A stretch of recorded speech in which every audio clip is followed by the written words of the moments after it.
Program, CinemaCon signals a huge return to the theaters. Diablo will go immortal for PC owners. And did I hear Dungeons and Dragons is going to space? All this and more as we reach our next stop, the PCC Multiverse. And we're back with another episode of the PCC Multiverse. This is Gerald Glassford from Pop Culture Cosmos, Game Source, Inside Sports Fantasy Football, and the Lakers Fast Break. We truly appreciate everyone out there listening to all of our shows. And if you can, please give us a 5-star review wherever you get your podcasts. Plus, if you can like, subscribe, follow, or do anything that you can to support us right here at the Pop Culture Cosmos, Game Source, Inside Sports Fantasy Football, the Lakers Fast Break, Wizards and Wine, Vampires and Vitae, and everything that we do at popculturecosmos.com, Pop Culture Cosmos on Facebook, where we're the #1 tabletop streamer, and when it concerns RPGs, tabletop RPG streamer on Facebook. And you can catch all the great videos that we do each and every week right there on Pop Culture Cosmos at Facebook, where we cover the latest news and trends in pop culture. And my gosh, there was a lot of news to cover this week right there. And you can catch it all in a nice big row right there for you on Pop Culture Cosmos and Facebook. Plus, if you can do all of that, plus everything else that we do at the Pop Culture Cosmos, it is sincerely appreciated. But it wouldn't be a PCC Multiverse without my fellow NAB friend. She is the mastermind behind everything Wizards and Wine, also as well the fantastic Vampires and Vitae, both wherever you get your podcasts.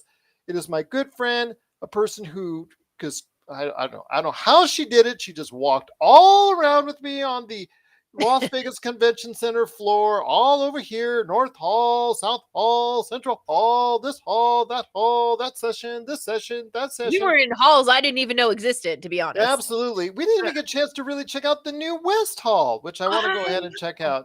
Yeah, I was right there, but we got to go ahead and check it out next time. But it is my good friend. It is Melinda Barkhouse Ross. And Melinda, how are your feet feeling now? Not bad. I was a little bit impressed with myself. I kept up. Let's face it, you're a good 5 feet taller than I am. 3. Let's say 3. So it was a lot of fast walking for me and a nice leisurely pace for you. That's the curse of being short, I suppose.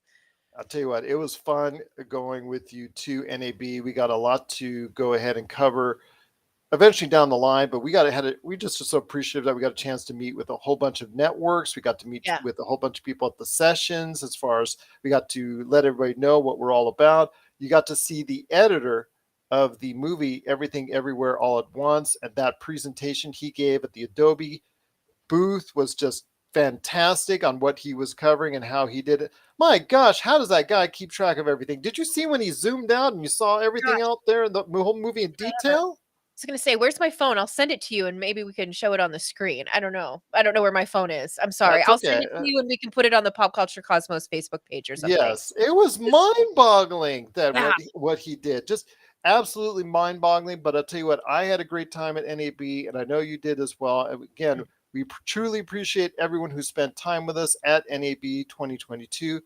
But that wasn't the big thing that went on in Las Vegas, because not only is the NFL draft this weekend, which is going on right now at the Link and then on the actual waters of the Bellagio right now. The stage is set up at the Bellagio right there where they have the fountains, plus also as well across the street at the Link where most of the crowd is right there.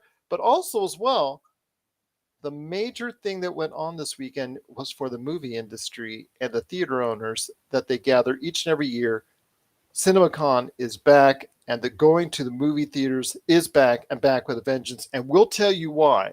Not only what the theater owners are saying, not only what the movie companies are saying, but everything that they did and showcase. I know we're not going to get to it all, but we're going to showcase as much as we can of CinemaCon and tell you why it is one of the most important events of the year for the entertainment industry. That's coming up here in a minute. Plus, also on the back end of the show, it is Diablo Immortal. This was a game when it was announced at BlizzCon that was coming out in June that a lot of people were going, that'd be great if it was not coming just to mobile. Well, you know what? It's no longer just coming to mobile, as Melinda got some good news with one of her favorite IPs. So we'll talk about Diablo Immortal that's coming to a new platform along with the mobiles. That's a mobile outlets. That's coming up on the show as well on the back end. And then also as well on the back end, Dungeons and Dragons in space. We'll talk about a limited edition Dungeons and Dragons space adventure that you might be interested in. And that's coming up on the back end of the show as well. But first, Melinda, you wonder why I have the glasses on? And I only use this for heavy reading. And I'm going to pop this on the screen right there. And I'm going to pop this on the screen. And there you go. That's right there for you. That's all the notes right there for you in a nutshell that I've got lined up, because this is just, I think it's most of what was covered at CinemaCon, because I don't think I got it all, because there was just so much that was showcased, that was presented, that was announced, that was delayed, that was everything that was mentioned, just so many things at CinemaCon. To let everybody know out there what CinemaCon is. CinemaCon is a convention for theater owners from around the world. They all congregate at the Caesar's Palace. And it's something where I told you, Melinda, we were walking NAB, and I said, I like and I enjoy being at NAB, but I would love to be at both NAB and do shows live at CinemaCon. She was, why is that? Why was that?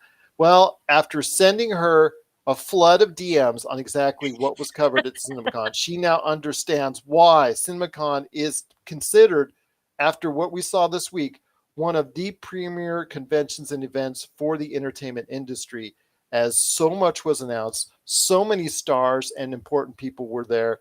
Everything under the sun seemingly was either talked about or done or showcased there in some form or fashion at CinemaCon. But the first thing I want to hit up for you, my friend, is the theme. And I think this is one of the most important CinemaCon events that will ever take place, because it's the first CinemaCon as people are starting to go back to theaters, because in previous CinemaCons, it was, past couple of years, it's been virtual, and the movie industry was really facing some hard times financially. They were also very upset at the streaming outlets, for especially HBO Max, for the day and date.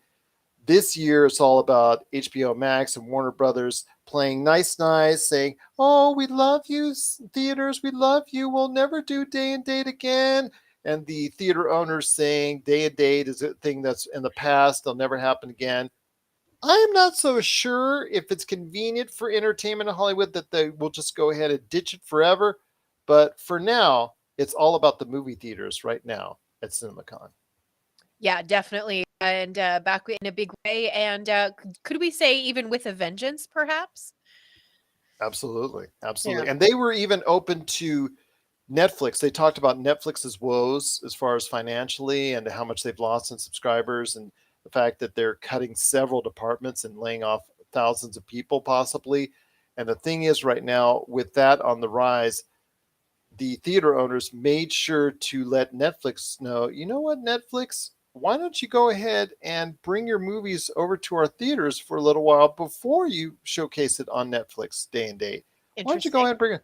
The Gray Man, which features Ryan Gosling and Chris Evans. Mm-hmm. That movie actually will appear in theaters a week before Netflix. So that may be a test run. You may see some of the larger Netflix productions follow suit with maybe a week, then 2 weeks, then 3 weeks as far as being in theaters before it hits Netflix. So that may be something that Netflix might lean toward they may lean towards to that type of option coming up in the near future. But my gosh, there was such a ton of stuff announced and showcased at CinemaCon.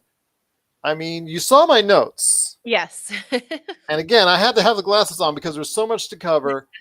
Where do you want to start first? Let's start at the top. What's number one? Number one, I think I will go start off with is Sony, because they started off everything on Monday. So we're going to go ahead and start off with what Sony was really talking about before we hit the break. Okay. And again, if you have any questions out there, please go ahead, hit us up as always, Pop Culture Cosmos on Facebook or Pop Culture Cosmos wherever you get your social media. We're always glad to answer your questions on what went on in CinemaCon. But Sony was the first up on this venture towards the CinemaCon Wonderland this week, and Sony announced sequels to Venom and Ghostbusters Afterlife, Venom 3 and a Ghostbusters Afterlife 2. Both of these are not shocking in any way, shape, or form. I mean, this is something where Venom 1 and 2 both earned quite a bit of money at the box office, and Ghostbusters Afterlife was a very solid hit last year for Sony. Your thoughts on either of these two? You think that this is something that is going to generate continuous good money for Sony long term? I know that Venom 2 was largely poo-pooed by, a lot of people, but I'm glad to see that they're going ahead with a Venom 3. Yeah. I just yeah, I enjoy the movies, and I know don't want to say I've had a hot take or two before, because I don't know that that's entirely accurate, but I You've tend never had a hot take on this show. I tend to really enjoy the Venom movies, and sometimes I am in complete contradiction with what the critics have to say, or even what the box office has done. Or even So what I say. yeah, right. I mean, I'm always going to have time for Tom Hardy. Let's not pretend that that's not a small part of it. But I enjoyed the Venom movies. I really think that they're pretty fun. So I'm here And for it. a lot of people have a lot of fond opinions of Ghostbusters after Ghostbusters Afterlife, the way they reinvigorated the old cast plus brought in a new cast, and thought they did a great job of that. I feel sorry and feel bad for Paul Feig's Ghostbusters, the all female cast of the movie. That obviously didn't go over well back, 6-7 years ago, and Yeah. now you see that Ghostbusters is now alive and well. You got a video game that's coming up, and you also have a VR experience that we talked about last week. So yeah, a lot of things going on in the Ghostbusters universe now for Sony. Also, as well, wanted to mention Spider-Man Across the Spider-Verse is now going to be a part 1 and a part 2. Oh man. This is going to, that's the good part, but the bad part is that the movie was delayed. The movie was delayed to June of 2023. So the Spider-Verse continues. It was Spider-Man Across the Spider-Verse. The sequels, part 1 and a part 2, that'll probably be coming 2024 or 2025. Right. That one, to me, I love the first one. The animated feature was one of actually was the best animated feature the year it came out. They did such a great job with it. They deserved the Academy Award for the best animated feature. So I expect nothing less next year for that. Also, as well, continuing the Spider-Verse, Madam Web is going to drop July of 2023. Equalizer 3 with Denzel Washington, that's coming up on September 2023.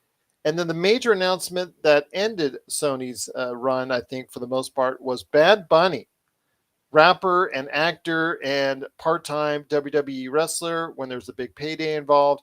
He is going back into the ring, but as another spider villain in El Muerto.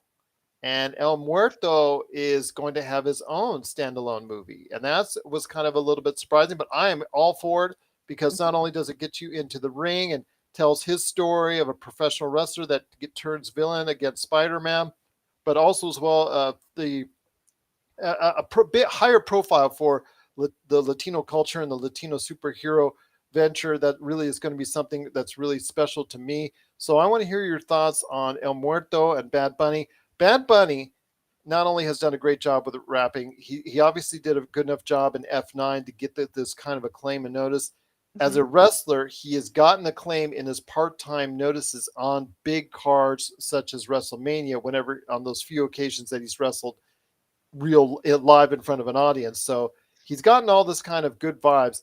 I could see this as a really good move for Sony, but the one catch is they've already failed once with Morbius on a spider villain movie. What will happen now with Madam Web next year and El Muerto?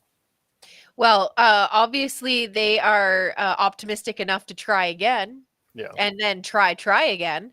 So I think that it can only mean good things. I think perhaps there were some lessons learned from Morbius, and perhaps I feel like Morbius was a really, really ambitious film. Like a lot was tried. You know what I mean? Like if Morbius had been two parts, maybe the story could have been fleshed out a little bit more. There could have been a little bit more to kind of work with there. So I'm really excited to hear that they're going to continue exploring more of that side of the Spider-Verse for and sure.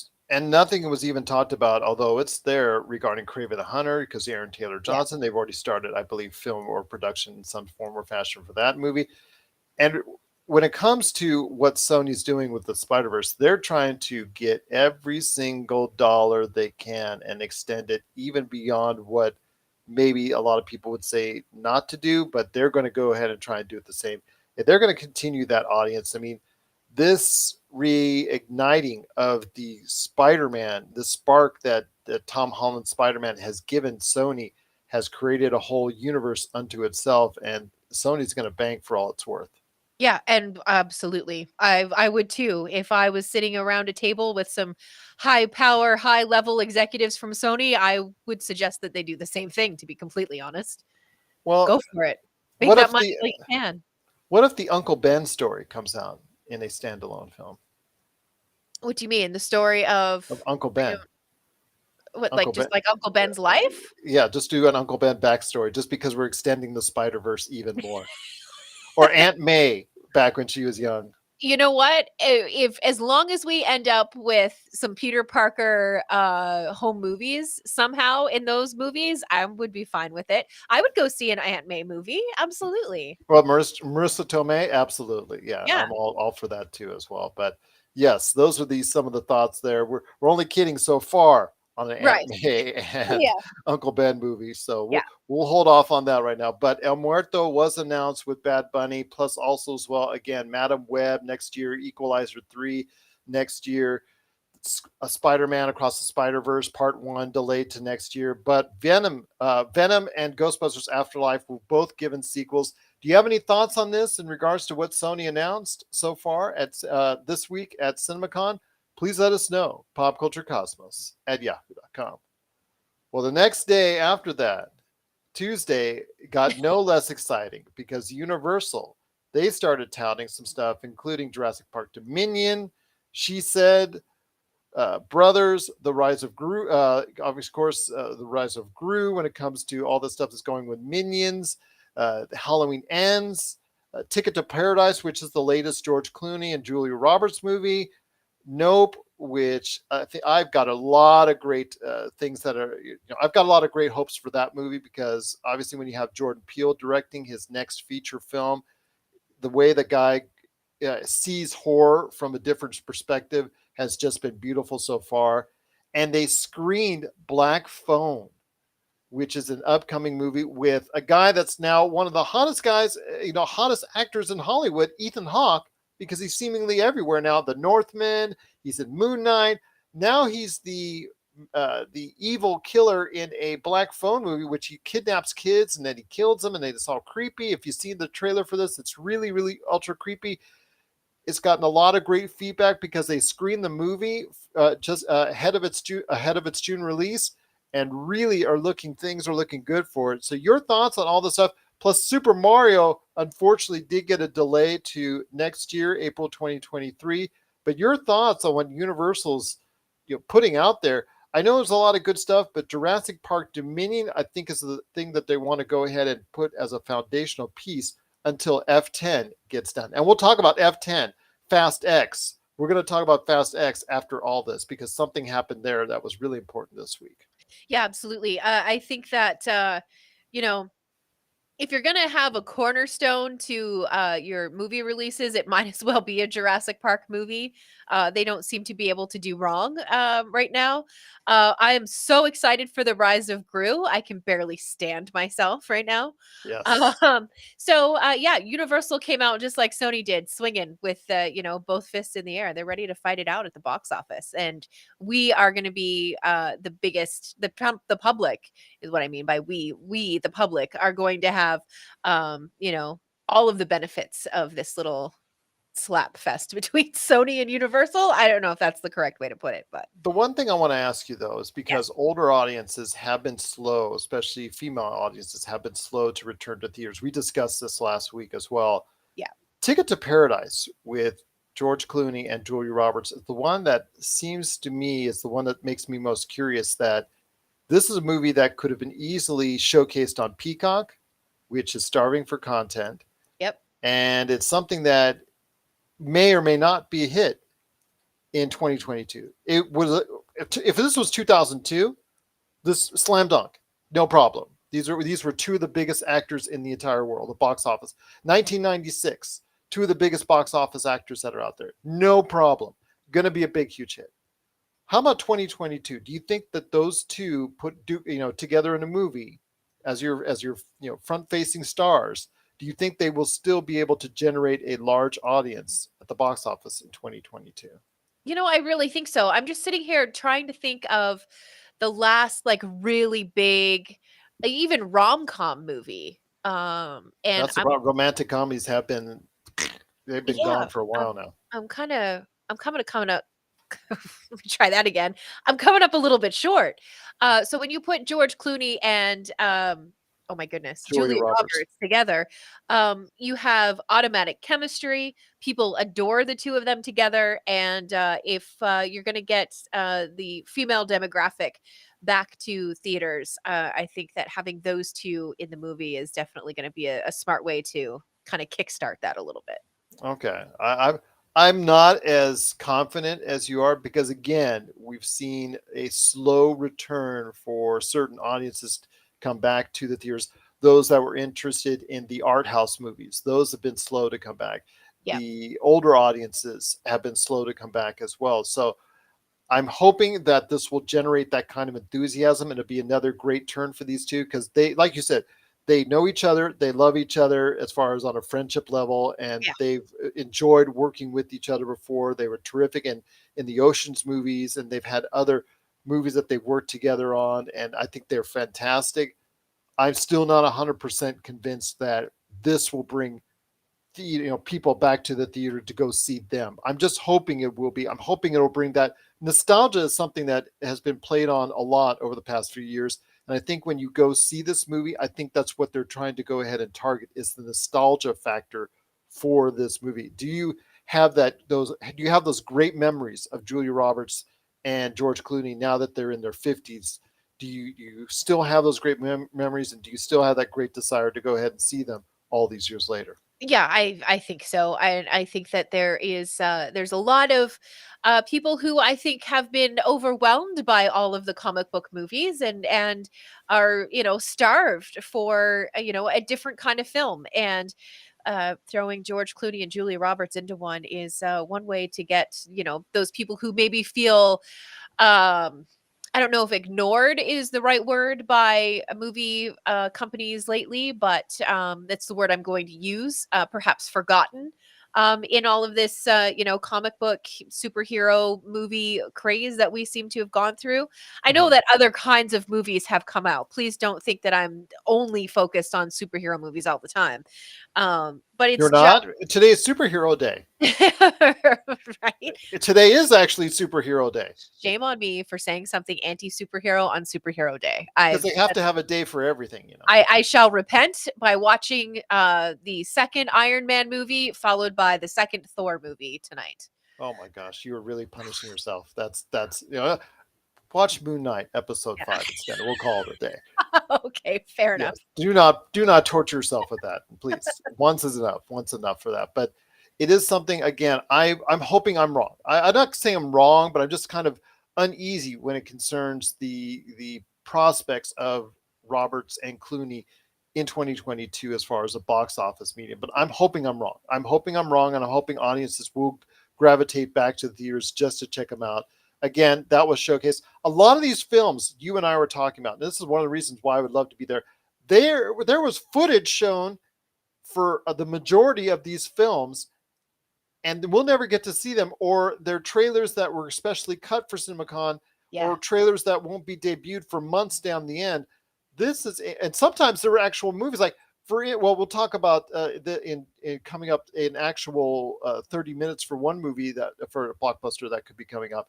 But again, I told you, Black Phone was the entire movie was shown. I mean, they're getting all the good stuff at CinemaCon. Oh, it makes me so angry that I wasn't able to. And we'll talk about someone who snuck in that did attend, and why couldn't we do it? Well, that'll make me even more. But that's coming up in a little bit. That's coming up in the Disney stuff, and then later on, actually, that's coming up in the Warner Brothers segment. In fact, we're going to go ahead before we hit the break. We're going to touch on as much Warner Brothers as we can before we head to the break, and that is The Rock was there to showcase Black Adam and DC League of Super Pets. Showcased more footage from there. The big news, however, is Warner Brothers proudly announced that Robert Pattinson is coming back for a sequel to the Batman. Oh, shockers upon oh, shockers. The movie's made over $750,000. Yes, of course, there's going to be a sequel. But your thoughts on a sequel to the Batman and then The Rock showing up? Because this was one of the big events that happened during CinemaCon. Okay. So obviously Pattinson's coming back as Batman. Obvious. We all kind of saw that one coming. Yeah. And I'm a little bit disappointed. In the movie? I am. I know. I know. I was sitting there watching the movie and I was like, everybody likes this, right? Like everybody. I liked it. I liked it. I thought it. Yeah. Like everybody. It's got a genuinely positive opinion of it. I'll just leave it at that. Although the length has been discussed quite a bit. I was bored. I know. I'm so sorry. I don't know why. I love Batman. I love me some Batman. I even loved the bad Batman movies, of which there have been a number. But yeah, I was watching this one and I was like, I get it. They're going for like a detective noir kind of style film. Yes. I understand what they're doing, but yeah. Also, the guy who played the Riddler, can we just have him as a villain in everything? He was He was really good. Yeah, I just cannot say enough great things about him.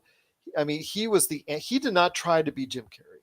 No. He went the exact opposite direction. He was serious. He was creepy. Yeah. He was mysterious. Yeah. He was scary. He was imposing, and he was disturbed. And it was a beautiful performance. It was the best thing to me about the movie. For me, again, the movie kind of falls a little bit off and falls apart in that last part after he, meets his demise. Right. I'm not saying he dies or anything like that, but he meets his demise in a certain fashion as far as, something happens to him. Having his piece on the board, so to speak. Yes, something like that. So after that, his plan still needs to be executed. And unfortunately, the film doesn't get executed very well after that. And then again, the stop and stars, the stretching out of the film, it's a little bit too long for its own good at times. But I enjoyed most parts of it. I enjoyed the detective noir parts of it. I'm sorry that you didn't, but you are entitled to your opinion. And if that's your opinion, I can't blame you a bit. Because remember, I'm not exactly in love with Ted Lasso. And I get roasted under the coals for that. And Josh and I don't like Our Flag Means Death, and it's HBO Max's most popular show right now. So I can't stand it. I just think it's not very good. And, that's the thing. We all have our own opinions. Just respect our opinions as I respect yours. Yeah. So with Our Flag Means Death, you need to look at the two main characters and look at it as a love story between those two characters. Like a straight up love story. I promise you, you're going to look at it differently and you're going to appreciate it. I promise. For you, I will give it another shot. But for me and Josh gave it a longer look than I did. But even both of us were just like, oh, this is boring. Yeah. It's not funny. I'm not laughing at all. But again, that's, everybody shares their own opinion, and obviously so many people are loving, and that's why I'm so happy for other people out there. If you're able to enjoy something, out there, if you're enjoying Our Flag Means Death, if you're enjoying Ted Lasso, if you're enjoying the Batman, please, we continue to go ahead and say yes. But we love sharing our opinions here at the Pop Culture Cosmos. But before we hit the break, I will hit the rest of Warner Brothers on the other side of the break. because they had a lot to detail. Obviously, with the merger and everything that's going on there, they're kind of reshaping things and CNN Plus going out of the way. But closing out the half hour here, your thoughts again, the Batman with the extras, with the Penguin getting his own series, Commissioner Gordon getting his own series. We talked about the Riddler doing a fantastic job. So I'm hoping that there's a great future for him, even though right now it's going to be hard to see it. Yeah. The thing I was detracted by the most is the future for a Joker in this environment, because Barry Keoghan's Joker really wasn't working for me.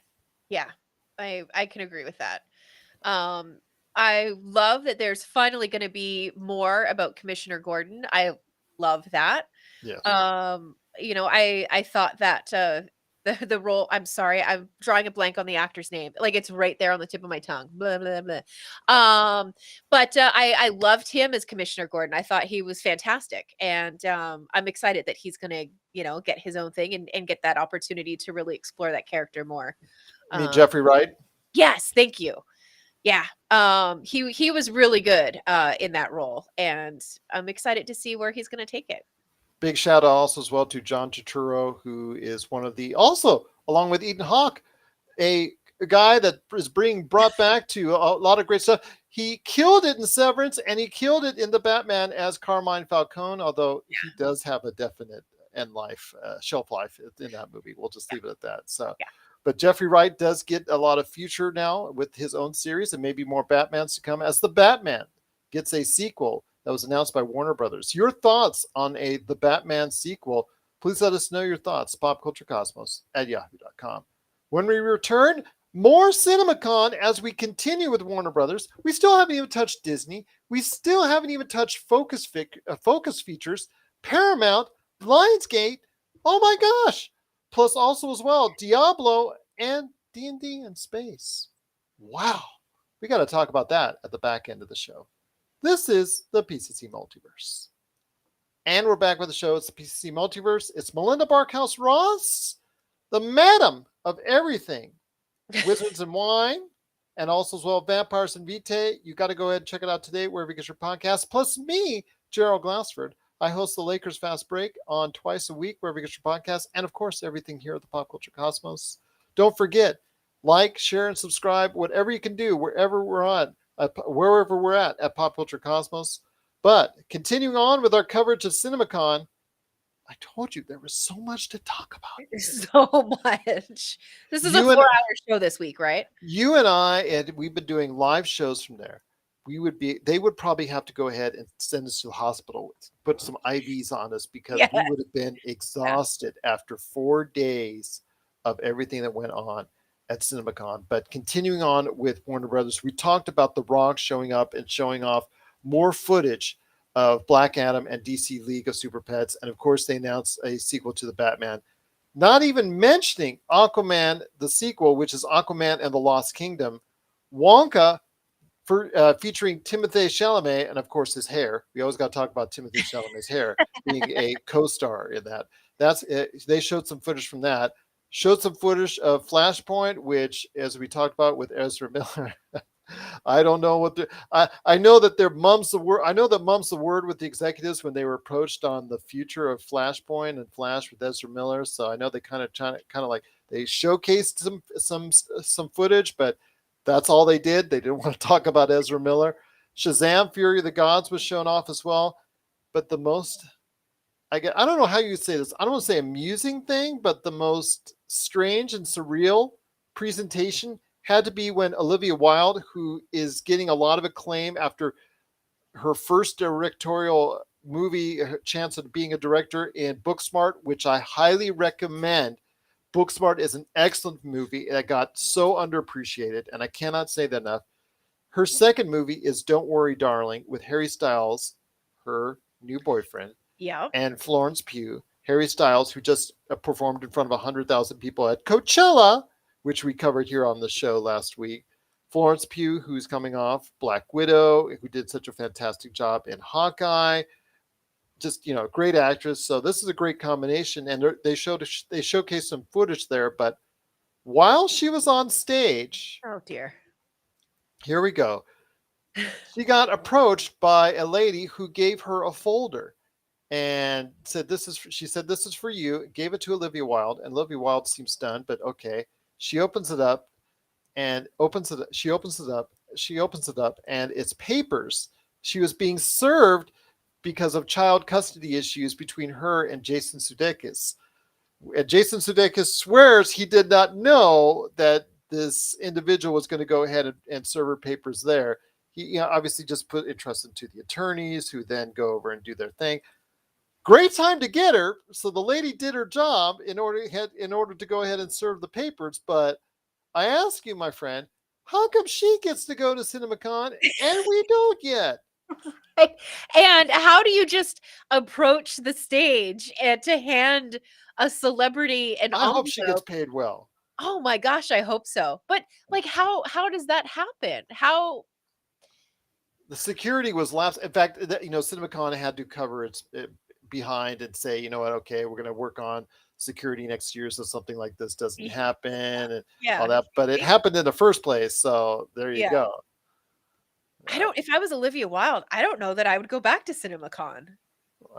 They pay you enough money and they'll be Eh, liable to do anything. I don't think next year, if she comes out with a movie next year or this movie gets delayed to next year, I don't think she will be making a return appearance. So yeah, I understand that. But we didn't think we'd see Kevin Feige. We didn't think we'd see The Rock. We didn't think we'd see other major stars appearing at CinemaCon, but we did. So that just showcases the importance of what this is all about and the renewed interest and importance Hollywood has with returning to the movie theaters. So yeah, it was very surreal, but Warner Brothers did have its time to shine in the spotlight, but another group had its time to shine in the spotlight as well. But before we hit up the Big D, who's had its ups and downs over the past couple of weeks, and I just say leave it at that.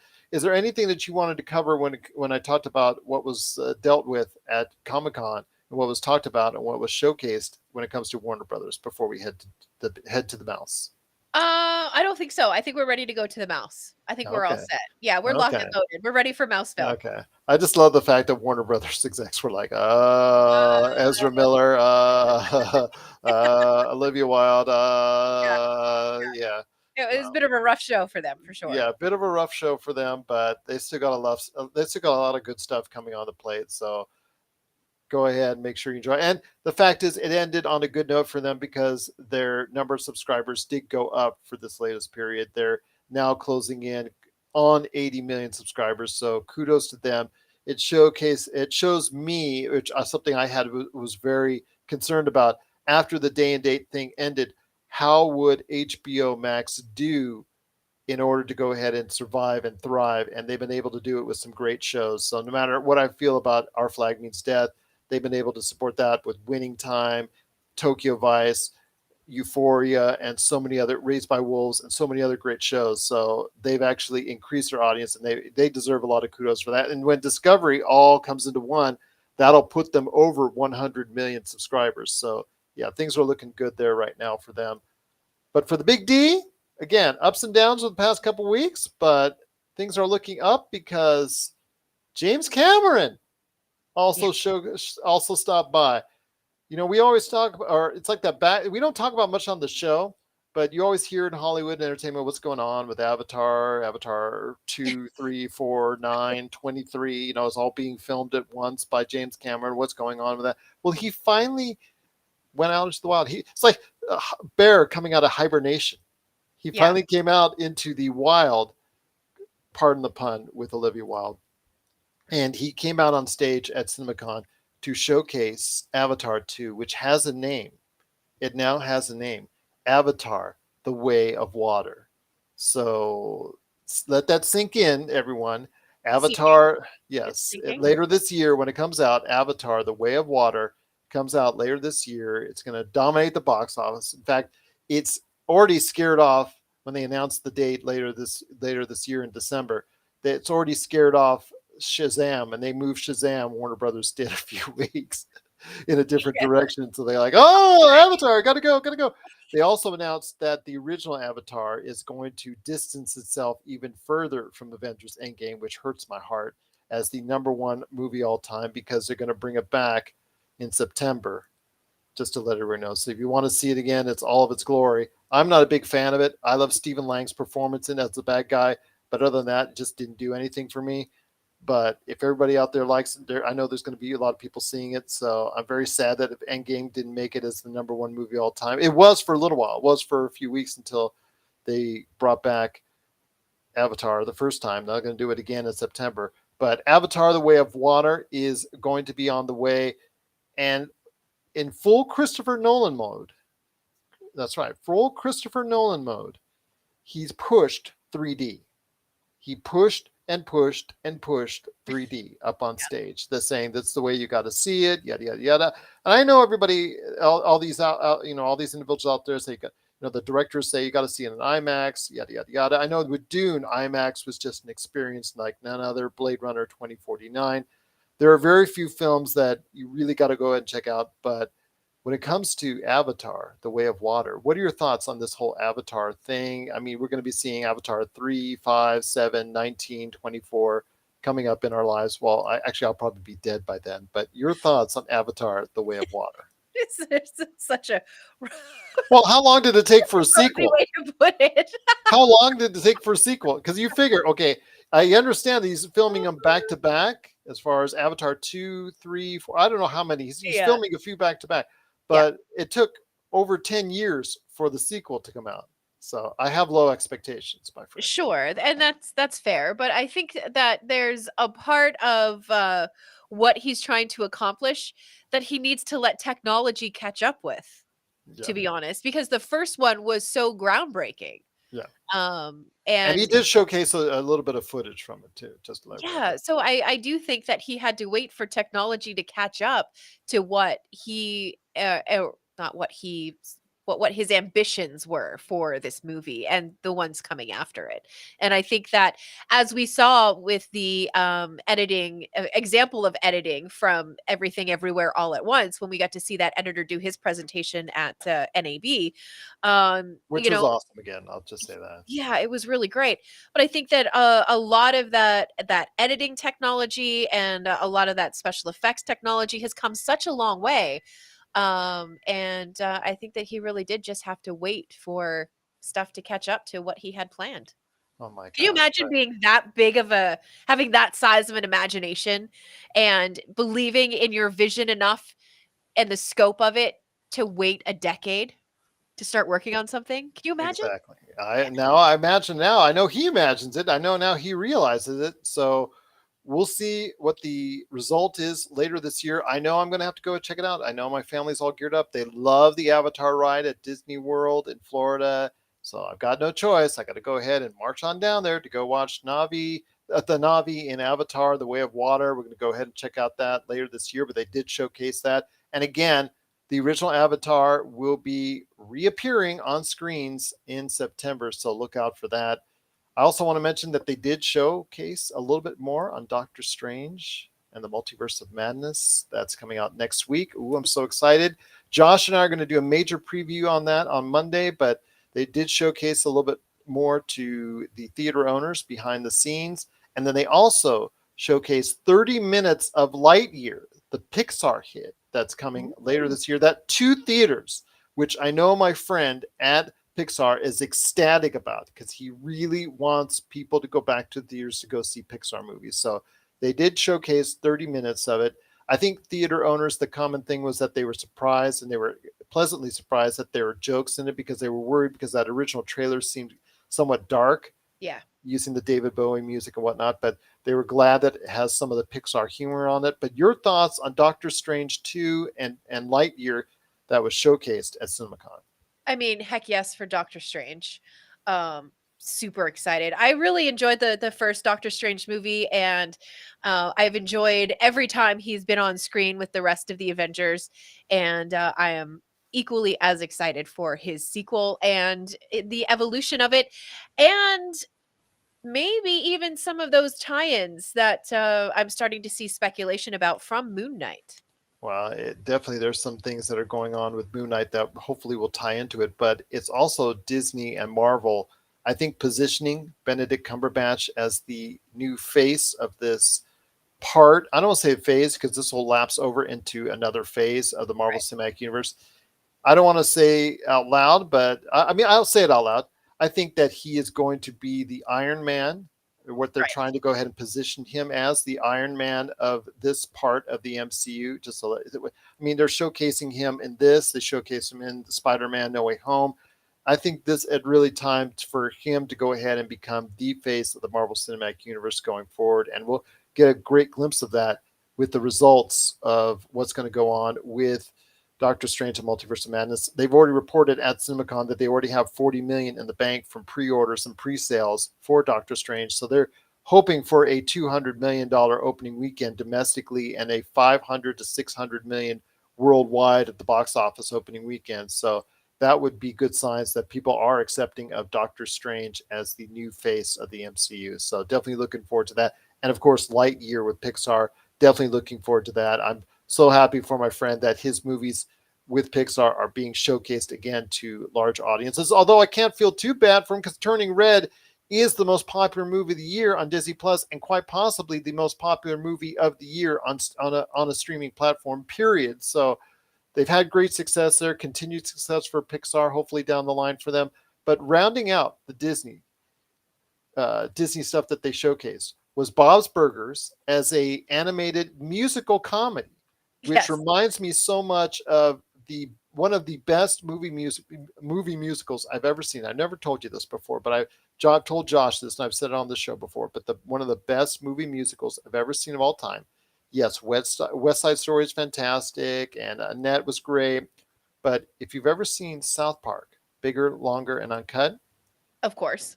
and you see it in the realm, like you talked to me about the look at Our Flag Means Death. If you look at it as a structured musical, you will be really impressed at what they did way back when they put out that movie. I'm just going to say that now. But if Bob's Burgers is anything close to that, I think it's going to be a sleeper hit that people will really need to catch. I hope that people are surprised by the popularity of Bob's Burgers. It's one of the it to me right now one of the best cartoon shows on television.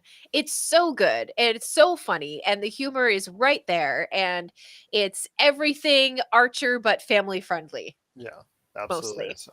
So I'm really looking forward to it. I'm not as up to date on Bob's Burgers. It's a series I've only caught on a couple of occasions, but knowing that Fox animated humor, I'm really go ahead and I'm open to giving it a chance, especially if they are doing it in that style, because I have fond memories of South Park and how well Right. it did as a movie musical. So I'm hoping for good things with Bob's Burgers. But the last thing I want to cover when it comes to Disney is David O. Russell's Amsterdam. And David O. Russell, if you're not familiar with him as a director, the last really big movie that he created was American Hustle Okay. and also the Silver Linings Playbook. He did those back to back in 2012 and 2013.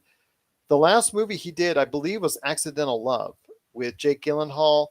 It really didn't, it had a lot of name actors, but really didn't, I guess, resonate with a huge audience. So he hasn't really done much since then, but he's come back after these many years with a movie called Amsterdam, starring Christian Bale, John David Washington, who I'm telling you right now, again, for the 15,000 times since Tenet, that he will be a big superstar. I really think he's good Yeah. at what he's doing.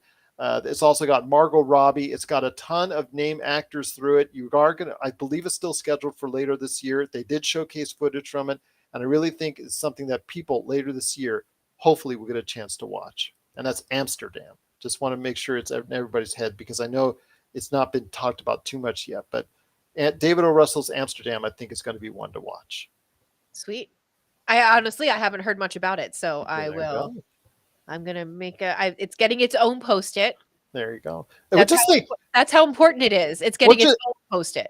well, just think if you and I had sit down there and seen all the footage of all these things, all your notes, all that wall behind you would be full of Post-it notes after everything that we would have seen at CinemaCon. So Amsterdam, right there. yes, but that's all the great stuff that well, I'd say that's a lot of the great stuff that Disney announced at CinemaCon. If you have questions or thoughts on any of the stuff that was announced or talked about or showcased at CinemaCon, please let us know. Popculturecosmos@yahoo.com. Well, my friend, there's a little bit more to talk about with CinemaCon. And before we head on out, because I know we've been talking about CinemaCon, but that's how important it is to what's going on in entertainment and pop culture. Focus Features showcased Downtown Abbey 2 and one of their upcoming movies, Tar. Wanted to go ahead and give them a mention, especially Downtown Abbey 2, because Downtown Abbey was such a sleeper hit and people really enjoyed that. Again, the question, will the audience that supported the first one come back out to see this one, because they have not been coming out to see similar films of that targeted age group? So we'll see what happens there. I think that's a big question right there for you. Paramount came up next with Mission Impossible 7 and its title, Dead Reckoning Part 1. You know that they were filming Mission Impossible 7 and 8 back to back. So Mission Impossible 7 is Dead Reckoning Part 1. They showcased a little bit of footage there. Babylon, they also showcased off there. Dungeons and Dragons, which I know you and I are interested in, they showcased a little bit of footage featuring Chris Pine and all that stuff that's going on there. Interesting to see how he will become a part of what's going on in D&D lore. I just am excited to see how they're going ahead and incorporating his acting skills and his character and his persona into that type of film. So curious to see what happens there. About My Father with Sebastian Maniscalco. Maniscalco. Sebastian Maniscalco is a stand-up comedian. He actually performed at the very end of CinemaCon to a roaring laughter for about half an hour. I guess he performed a set there. But he's coming up with his own movie with Robert De Niro called About My Father. And I'm sorry, I got to go back on that. Dungeons & Dragons. Top Gun Maverick is the one I wanted to talk about. So Paramount finished everything with Top Gun Maverick. Top Gun Maverick. That got a full showcase movie. They showed the whole movie. They showed the whole film.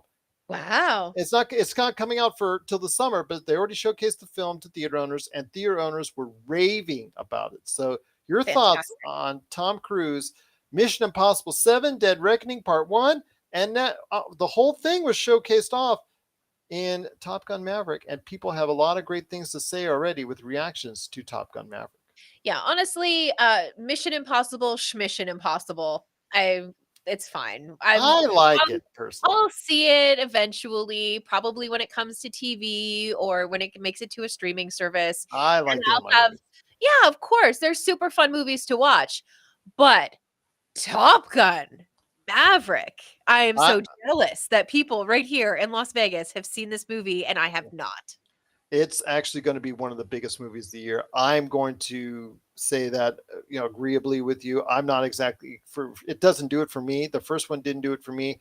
Although I am very aware of its popularity, and I know, again, with the raves that it's getting out of CinemaCon, that it's going to be a big movie for Paramount. So yes, I know that for me, it's something I'll probably catch on Paramount Plus. And it's, for you, see, vice versa. You like this Tom Cruise, I like that Tom Cruise. There you go. And somewhere we meet in the middle right there for you. Yeah. But Paramount, if you have any thoughts on Paramount dropping Mission Impossible 7, Dead Reckoning Part 1, Babylon, Dungeons & Dragons, Top Gun Maverick, please let us know. popculturecosmos@yahoo.com. And we finished CinemaCon with Lionsgate, with footage that was shown of John Wick Chapter 4, which I am so excited about, even though John Wick Chapter 3 was not quite as good as the first two. Expendables 4, they showcased with, I know that there's a geriatric crowd as far as is concerned that's still dealing with this, but Expendables 4 is still, for nostalgia purposes, I think going to be a must watch. Are You There, God? It's Me, Margaret. That got a lot of notice. Again, I did talk about this a second ago by mistake, but About My Father with stand-up comedian Sebastian Maniscalco. He's starring with Robert De Niro in this movie. Now, I know a lot of people aren't as familiar with Sebastian, but he is a stand-up comedian that is on the rise. He did a set at CinemaCon that went over very well, so people are talking about him in this movie, About My Father. But the last thing I want to cover before we head to the last two things I want to cover for today's show is The Hunger Games gets a prequel with the Ballad of Songbirds and Snakes that goes way back. It's a prequel that goes decades back to the young President Snow when he wasn't president, and using him as the protagonist. That's what the book is about that came out, because this book has been out for a while. And so I want to hear your thoughts on this prequel to the Hunger Games. Would it get you excited to get back in? I'm just curious to see where it all went wrong for President Snow and how he got so down and dirty that we saw in the Hunger Games. So that to me is very intriguing. But your thoughts on the Hunger Games prequel, The Ballad of Songbirds and Snakes? Yeah, I'm right there with you in terms of President Snow and his journey to well, what he ended up being, which was quite unfortunate, putting it mildly. But I'm just curious to find out if the Hunger Games crowd is still there True. after all of this time. Similar to what I talked about with George Clooney and Julie Roberts, is that audience there as well? Sure. I think the difference though is you have the Julia Roberts, George Clooney crowd is how do I want to put it? Their attention to things like that perhaps could be a little bit longer. The likelihood of somebody outgrowing a George Clooney, Julia Roberts film is a lot less likely than the people who grew up through the Hunger Games movies and the books and all of that stuff surrounding those. Perhaps it'll be a little bit of nostalgia for them, and the movie will do really, really well. Fingers crossed. I hope that that's what happens. But it could also be, it just took too long. We'll see what happens, but you could be right on that. Or it could be something that maybe should have gone straight to streaming because those options are available to Lionsgate now that they made, I think, a deal with Roku. They've deal as far as some of their stuff that's going like John Wick Chapter 4. Eventually, they'll have exclusive streaming rights to a lot of these Lionsgate properties. So that would include what you're talking about with the Hunger Games prequel. So please let us know your thoughts on John Wick Chapter 4, The Expendables 4, and also as well the Hunger Games prequel, along with everything else announced from Lionsgate. Please let us know. popculturecosmos@yahoo.com. Zombie Creeper is watching on Twitch and he asked, my DM learned to not leave a Forge Cleric alone in a metal cage with their holy symbols. So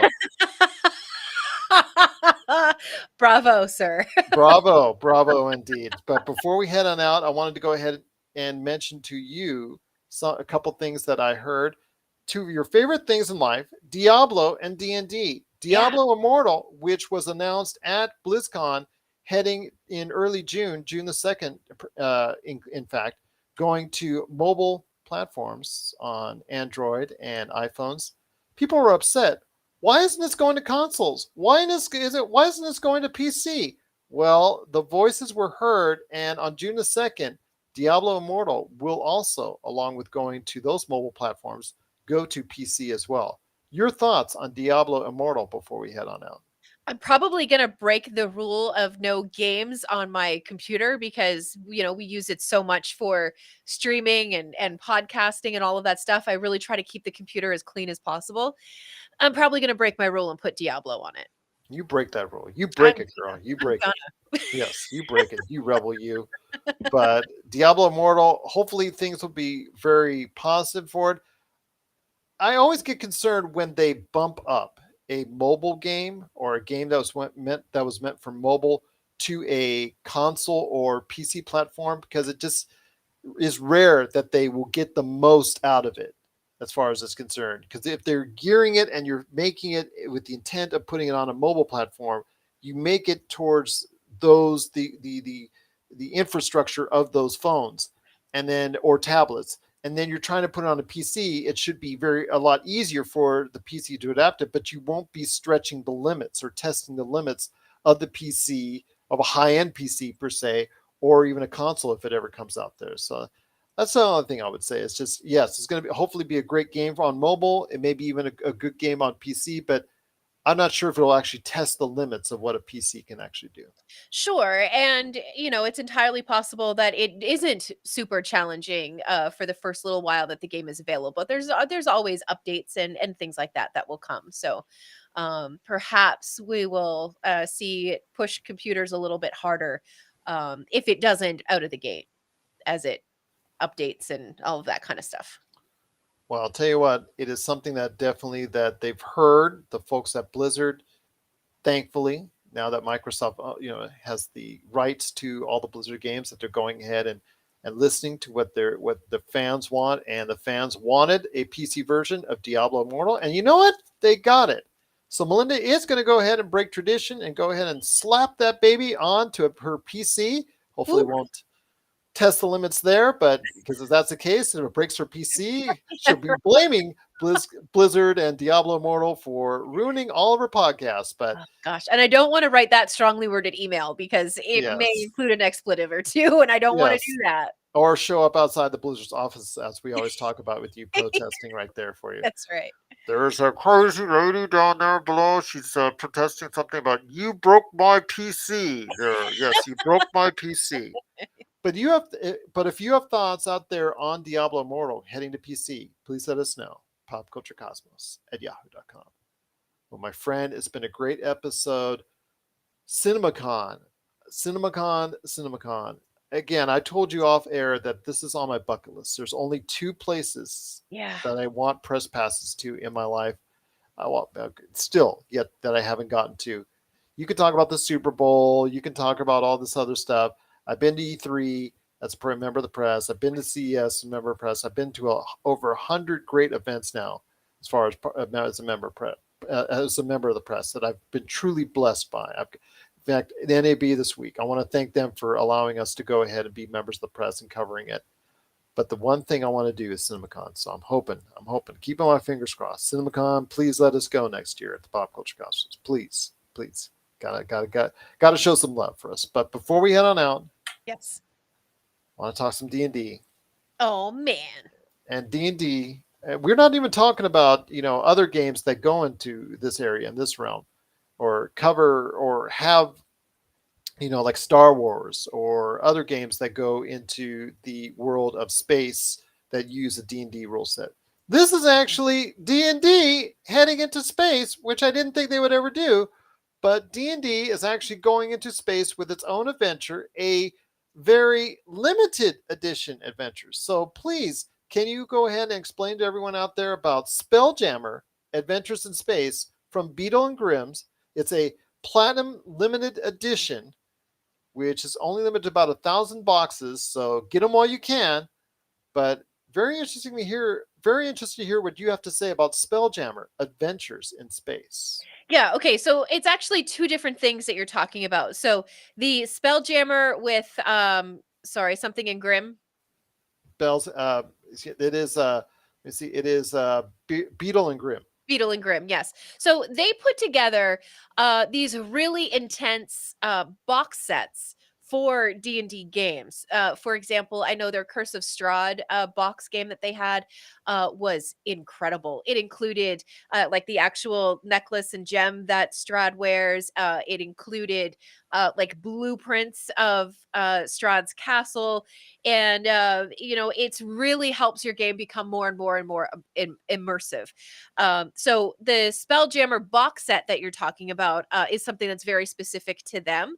But the Spelljammer campaign setting, which Wizards of the Coast recently announced, along with Dragonlance, which will come out a little bit later this year, is it's going to take place to space. It's going to take you through the astral sea. You're going to have new races to play that will be specific to space, like space elves and things like that. There's going to be a bunch of new monsters that you're going to be able to use. There will be elements of cosmic horror that you can wrap into your games. And there's going to be even deck plans for the spacecrafts that you fly in as you go into space with your adventurers and your DM at the head of the table. I just thought of something though. Think Treasure Planet with D20s. That is amazing. And I'm all for it. I'm all in, but I just thought of something. What's that? Shamak Khan's hair. How will it be in low gravity? Or no gravity at all? It'll be puffy, very, very puffy. Oh my gosh. Bad hair days are ahead for him. But I'd love for Roger. Roger, our guy, our DM for Demolition Force, or even Mitch. Mitch, if you're out there, the guy who runs the awesome games on the weekend that you can check out right here at Pop Culture Cosmos, please go ahead and get us on one of these adventures. Belinda and I are in. Maybe even your husband. Can your husband or you run the game? I don't care. We'll run the game. You want to get me and Josh and everybody involved in a Marvel game? Yes. Let's get a D&D in space. D&D in space. I love it. I love it. I love it. I love it. Also, I want to mention this as well because this was something that a lot of people were talking about in the D&D realm, and that is that Wizards of the Coast has purchased D&D Beyond, which is where I Yes. have all of my D&D stuff on D&D Beyond, Saw and the email on that. so right now they actually have a pre-order deal for the Spelljammer books. So hop over to D&D Beyond and have a look. No advertising dollars coming my way for mentioning that. Just a hot tip from me to you because you should have the best price available to you. Well, you are the person with the hot takes that doesn't Yeah, admit to having hot takes. right. Yep. The Yes, Batman. indeed. Eh. Exactly. But what are your thoughts out there on Spelljammer? With D&D having adventures in space. We love it. Do you love it too? Please let us know your thoughts. popculturecosmos@yahoo.com. Well, it's been an amazing show. We had so much to cover. I had to bump half the show I planned over to the Monday show with me and Josh. Plus, I've got Don Fobbs also coming on the show to talk television and some shows that are closing their run. Plus, also an amazing debut for an ABC show and one of their best debut shows ever. I will also talk about. Plus, the NFL draft winners and losers with Chris and Dom Lardieri. We're going to talk about the draft winners and losers coming up on Monday's show, plus everything that we're going to cover, including a preview of Doctor Strange 2. That's all coming up for you on Monday. But Melinda, any last thoughts before we head on out? Whew, holy smokes.